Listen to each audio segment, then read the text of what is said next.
जय हिंद दोस्तों, स्वागत है आप सभी का माजी साहब एजुकेशन पर। आज हम बात करेंगे केवीएस भर्ती, जो केंद्रीय विद्यालय में जो भर्ती निकली हुई है उसके संबंधित अपन बात करने वाले। चलिए बात करेंगे अपन सिर्फ एलडीसी के रिगार्डिंग जी, और भी चर्चा नहीं करेंगे। एलडीसी के रिगार्डिंग क्या पूरा प्रोसेस रहने वाला है और सिलेबस क्या है उसको आसान भाषा में अपन समझेंगे। ठीक है, चलिए स्टार्ट करते हैं। तो जैसा कि आप सभी को पता है कि भाई यहाँ पे मैं एलडीसी बोल रहा हूँ, केवीएस एलडीसी, तो एक्चुअली में जो जूनियर सेक्रेटरीट असिस्टेंट है वही क्या एलडीसी है। तो ये जूनियर सेक्रेटरीट असिस्टेंट है वही क्या है एलडीसी। ठीक, इसकी फॉर्म फिलिंग स्टार्ट हो चुकी है। ठीक है, अगर पद की बात करें जनरल के है 286 पद, ओबीसी के 189, एससी के 105, एसटी के 52, ईडब्ल्यूएस के 70, टोटल 702 पद है। ठीक है, फिर जो एक्स सर्विसमैन और वीएचओ है जो कैटेगरी वाइज है। ठीक, चलिए हम बात करेंगे मोस्टली सिलेबस के रिगार्डिंग, लेकिन मैं आपको थोड़ा सा पहले ओवरव्यू देता हूँ कि आखिर वैकेंसी में हुआ क्या है, क्या क्या चीजें मेरे को पता होनी चाहिए। अब इसका सैलरी की बात करें तो पे स्केल है 19,900 से आपका बेसिक स्टार्ट होगा, 19,900। अब सबसे बेस्ट बात यह है कि भाई ये सेंट्रल लेवल की जॉब है, तो इसमें आपके कोई भी भाई प्रोबेशन पीरियड तो होगा, इसमें प्रोबेशन पीरियड तो होगा, लेकिन प्रोबेशन पीरियड की सैलरी वही सेम ही होगी जो आपको बाद में मिलने वाली है। समझ गए? तो सैलरी आपकी स्टार्टिंग डे से ही बिल्कुल आपको पूरी मिलनी स्टार्ट हो जाएगी। ठीक है, तो 19,200, फिर उसके बाद जो डीए ये रेट चल रही है वो, तो ये समझ लो कुल मिला के 30,000 के ऊपर। ठीक है, अब चलिए जूनियर सेक्रेटरीट असिस्टेंट, तो इसके लिए क्वालिफिकेशन क्या है? क्लास 12th पास। क्या होना चाहिए? 12th पास होना चाहिए। और उसके अलावा आपकी टाइपिंग स्पीड होनी चाहिए 35 वर्ड पर मिनट इंग्लिश में और 30 वर्ड पर मिनट हिंदी में। ठीक है, हिंदी का वर्किंग नॉलेज और नॉलेज ऑफ कंप्यूटर एप्लीकेशन, मतलब ठीक है ये है। तो नॉलेज ऑफ कंप्यूटर एप्लीकेशन मतलब आपको पता होना चाहिए, सिंपल सा। तो इसके लिए कुछ सर्टिफिकेट का इन लोगों ने मेंशन किया नहीं है, लेकिन आरसीआईटी है तो बढ़िया है और भी अच्छा है। ठीक है, चलिए नेक्स्ट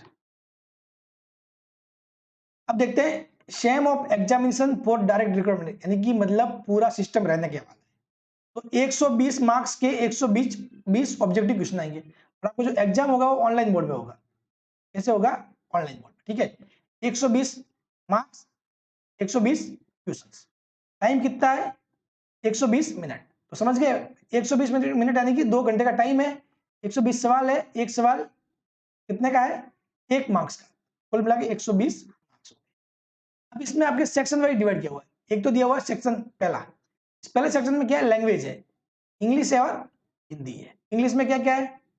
कॉम्प्रिहेंसिव दिया हुआ है, one word, synonyms, antonyms, spelling error है, sporting error in sentence, grammar में नाउन, ये सब है, वर्ब और use of a an and the. ठीक है, और हिंदी में देखें तो गद्यांश, एक गद्यांश देंगे, फिर उसके ऊपर कोई सवाल बनेगा, फिर गद्यांश आधारित प्रश्न। देखो फिर बड़ा सा लेख दे देंगे, उसमें से सवाल पूछेंगे आपको।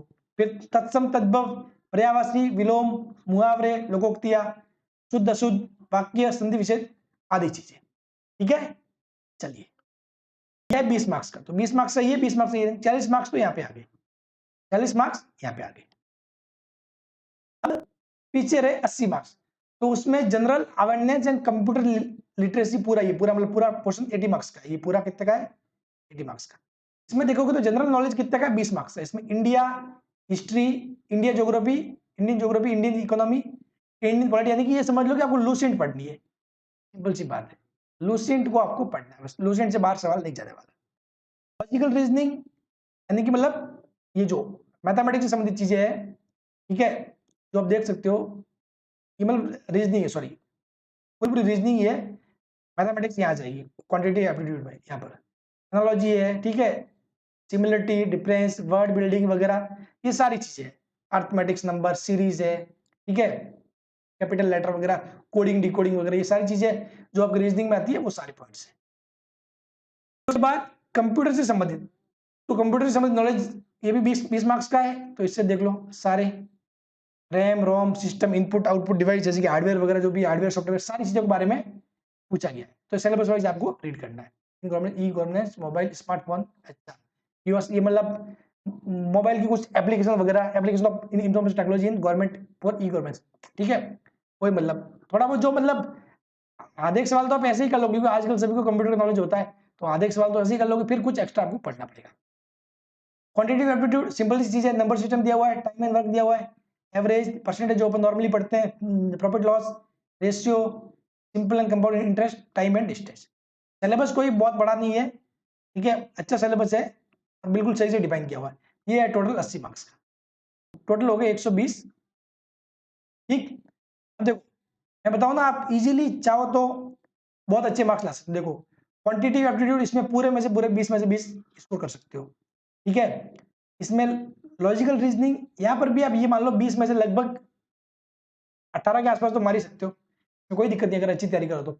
ये कंप्यूटर लिटरेसी ये भी इजी है, सिंपल सवाल आएंगे भाई। क्वेश्चन कहाँ गलत हो सकते हैं, जीके में गलत हो सकते हैं, जीके में कुछ ऐसा वैसा पूछ ले तो अपने को नहीं आए, ठीक है। बाकी 3 तो ये स्कोरिंग है, फिर उसके अलावा हिंदी और इंग्लिश वो भी 20-20 मार्क्स के, वो भी बेटर है, ठीक है। उसमें कोई डाउट वाली बात नहीं, ये समझ लो कि मतलब 120 में से आप 100 नंबर का तो टारगेट रखो बस, 120 में से 100 का टारगेट तो रखना ही है। चलिए फिर क्या होगा, स्किल टेस्ट होगा। स्किल टेस्ट कैसे होगा देखो, एक तो पहली बात है कि there will be no interview for the post of LDC, LDC के लिए कोई भी इंटरव्यू नहीं है, क्योंकि बाकी अधिकतर पोस्टों के लिए इंटरव्यू है, एलडीसी के लिए कोई भी इंटरव्यू नहीं है।